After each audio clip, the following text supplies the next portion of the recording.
राज्यातील स्थानिक स्वराज्य संस्था विधान परिषद निवडणुकीचा बिगुल वाजला आहे। पावसाळी अधिवेशनापूर्वी विधान परिषदेच्या आमदारांचे संख्याबळ वाढणार आहे। तब्बल 17 जागांसाठी ही निवडणूक होत आहे। या निवडणुकीतील काही जागा बिनविरोध होण्याची शक्यता जास्त आहे। स्थानिक स्वराज्य संस्थेतील सध्याचं संख्याबळ पाहता नगरसह राज्यातील अनेक जागांवरील महायुतीचा पेच कायम आहे।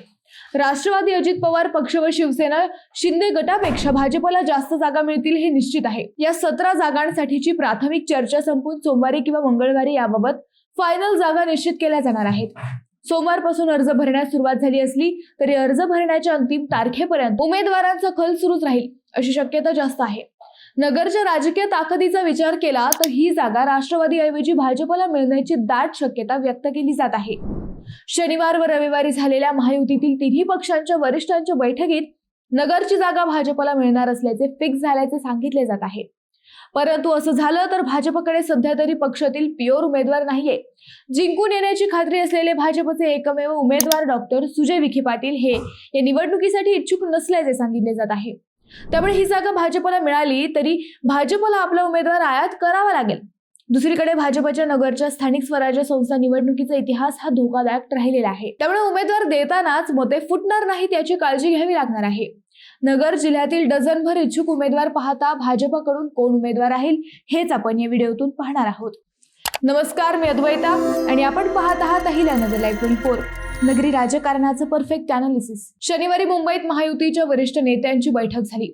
मुख्यमंत्री देवेंद्र फडणवीस, उपमुख्यमंत्री एकनाथ शिंदे व उपमुख्यमंत्री सुनेत्रा पवार यांच्यासह तिन्ही पक्षातील काही वरिष्ठ नेते बैठकीला उपस्थित असल्याचे सांगितले जाते। त्यानंतर भाजपचे प्रदेशाध्यक्ष रवींद्र चव्हाण व मंत्री चंद्रशेखर बावनकुळे यांनी उपमुख्यमंत्री एकनाथ शिंदे यांची भेट घेतली। त्यानंतर लगेचच राष्ट्रवादीचे प्रदेशाध्यक्ष सुनील तटकरे यांनीही एकनाथ शिंदे यांची भेट घेतली। या दोन्ही भेटीत या 17 जागांवर एकमत झालं। फक्त एका जागेवर महायुतीचं घोडं अडलं। शिवसेना एक जागा जास्त मागत असल्याच्या चर्चा आहेत। शिवसेनेला ही जागा हवी आहे, तीच जागा राष्ट्रवादीलाही हवी आहे। वाद फक्त या एकाच जागेचा आहे। बाकी 16 जागा फायनल झाल्याचं सध्या तरी सांगितलं जात आहे। महायुतीच्या नेत्यांमध्ये सुरुवातीला जो प्राथमिक फॉर्म्युला ठरला त्यानुसार भाजपला 12 जागा, शिवसेनेला 3 आणि राष्ट्रवादी काँग्रेसला 2 जागा मिळतील अशी चर्चा होती। महायुती म्हणून एकत्र लढण्यावर तिन्ही पक्षांच्या वरिष्ठ नेत्यांचं एकमत झालं असलं तरी काही पारंपरिक जागांची अदलाबदल केली जाणार असल्याचं कळतंय। त्यातच रायगड जिल्ह्यात शिंदेच्या शिवसेनेकडूनही उमेदवार उतरवण्याची तयारी सुरू आहे। परंतु हीच जागा राष्ट्रवादीलाही सुनील तटकरे यांच्यासाठी हवी आहे। आता हे झालं राज्याचं गणित। नगरचं गणित यापेक्षा वेगळं आहे। भाजपला ज्या 12 जागा येतील त्यात नगरचाही समावेश आहे असं ठरल्याचं कळतंय। खरं तर स्वर्गीय अरुण काका जगताप आमदार असलेली नगरची जागा पूर्वीपासून राष्ट्रवादीकडेच होती। परंतु आता राष्ट्रवादीच्या 2 फांगड्या झाल्याने व जिल्ह्यातील राष्ट्रवादीची ताकद कमी झाल्याने ही जागा भाजपकडे येणार अशी गणिते मांडली जात आहेत। आता कोणत्या पक्षाला कोणती जागा येईल याचं गणित समजून घेऊ। भाजपला ज्या 12 जागा मिळतील त्यात अहिल्यानगरसह नागपूर, वर्धा, चंद्रपूर, गडचिरोली, छत्रपती संभाजीनगर, जालना, सातारा, सांगली, पुणे, जळगाव, नांदेड, भंडारा, गोंदिया, अमरावती, लातूर, धाराशिव, बीड आणि सोलापूर या 12 जागांचा समावेश आहे। तर राष्ट्रवादी काँग्रेसला रायगड, रत्नागिरी, सिंधुदुर्ग आणि हिंगोली, परभणी या जागा मिळतील अशी शक्यता आहे। शिवसेना शिंदे गटाला ठाणे, नाशिक आणि यवतमाळ या 3 जागा मिळतील असे बैठकीत ठरल्याच्या बातम्या येऊ लागल्या आहेत। आता नगरची जागा भाजपला जाण्याची शक्यता असली तरी भाजपकडे निष्ठावान नेते सध्या तरी नाहीयेत। सुरुवातीला ज्या नावाची चर्चा होती ते भाजपचे प्रदेश उपाध्यक्ष डॉक्टर सुजय विखे पाटील हे सध्या आजारी होते। त्यांना 15 दिवस सक्त विश्रांतीचा सल्ला देण्यात आलाय। शिवाय ते मागच्या दाराने विधान परिषदेत जाण्यासही इच्छुक नाहीत असंही सांगितले जाते। भाजपचे निष्ठावान कार्यकर्ते अभय आगरकर, प्राध्यापक भानुदास बेरड ही नावे सुरुवातीला चर्चेत होती। परंतु विधान परिषदेच्या निवडणुकीला जो पैसा व यंत्रणा लागते ती त्यांच्याकडे नसल्याने त्यांची नावे बाजूला पडली। दुसरीकडे राष्ट्रवादीकडून दिवंगत आमदार अरुण काका जगताप यांचे चिरंजीव सचिन जगताप हे निवडणूक लढवण्यास इच्छुक आहेत। सचिन जगताप हे जिल्हा परिषदेचे माजी सदस्य आहेत। स्वर्गीय अरुण काका जगताप या मतदारसंघात 2दा निवडून आले होते। त्यामुळे या जागेवर सचिन जगताप यांचा दावा आणखी प्रबळ झाल्याचे सांगितले जाते। आमदार संग्राम जगताप यांनी गेल्या काही वर्षांपासून कट्टर हिंदुत्वाची भूमिका घेतली आहे। आमदार जगतापांची हीच भूमिका जगताप कुटुंबाला भाजपच्या जवळ घेऊन गेली आहे। शिवाय आमदार जगतापांची यंत्रणा पाहता सचिन जगताप यांच्या विजयाच्या अपेक्षाही जास्त आहेत। जगतापांशिवाय राष्ट्रवादीचे माजी आमदार चंद्रशेखर घुले यांचंही नाव चर्चेत आहे। त्यांना थेट अजित पवार यांनी शब्द दिल्याचं सांगितलं जात आहे।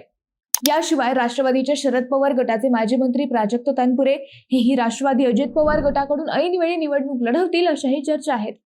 राहुरी पोटनिवडणुकीत त्यांनी भाजपच्या सांगण्यावरून माघार घेण्यामुळेच अक्षय कर्डिलेंना दमदार विजय मिळवता आला. या निवडणुकीत थांबण्याचं फळ म्हणून तेच निवडणुकीचे प्रबळ दावेदार समजले जातात.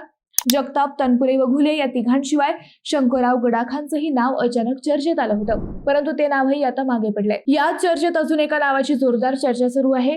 ते नाव आहे माजी महापौर संदीप कोतकर यांचं. संदीप कोतकर आणि विखेंच्या सांगण्यावरून पहिल्यांदा नगर विधानसभा व त्यानंतर अहिल्यानगर महानगरपालिका या दोन महत्त्वाच्या निवडणुकीतून माघार घेतली होती. तेच कोतकर आता विधान परिषदेसाठी इच्छुक आहेत. महायुतीत ही जागा राष्ट्रवादीला मिळाली किंवा भाजपला मिळाली तरी या दोन्ही पक्षांकडून कोतकर किंवा तनपुरे हेच उमेदवार असतील अशा शक्यता व्यक्त केल्या जात आहेत. परंतु गेल्या दोन निवडणुकात कोतकरांनी ऐनवेळी माघार घेतल्याने यावेळी त्यांचं नाव चर्चेत आलं तरी ते निवडणूक लढवतील अशी खात्री नाही. कोतकरांच्या याच धरसोड वृत्तीमुळे त्यांना तिकीट मिळेल का यात शंका आहे. नुकत्याच झालेल्या नगरपालिका, नगर परिषदा आणि अहिल्यानगर महानगरपालिका निवडणुकांमध्ये नगर जिल्ह्यात भाजपचे संख्याबळ लक्षणीय वाढले आहे. नगर जिल्ह्यात सध्या भाजपच एक नंबर स्थानावर आहे. त्यामुळेच नगरची जागा भाजपकडे गेल्याच्या चर्चा आहेत. अर्थात अखेरचा निर्णय मुख्यमंत्री देवेंद्र फडणवीस मुंबईतून घेणार आहेत. फक्त निर्णय झाल्यावर तनपुरे, जगताप व कोतकर यापैकी कुणाला या जागेवर लॉटरी लागेल या निर्णयासाठी मात्र चांगलीच खलबते रंगली आहेत. मित्रांनो, या जागेवर नेमकी कुणाला संधी मिळेल असं तुम्हाला वाटतं? तुमचं उत्तर आम्हाला कमेंट करून नक्की कळवा. शिवाय व्हिडिओ आवडला असेल तर चॅनलला सबस्क्राईब करून व्हिडिओला लाईक करायला विसरू नका. पुन्हा भेटू नव्या विषयावर. तोपर्यंत धन्यवाद.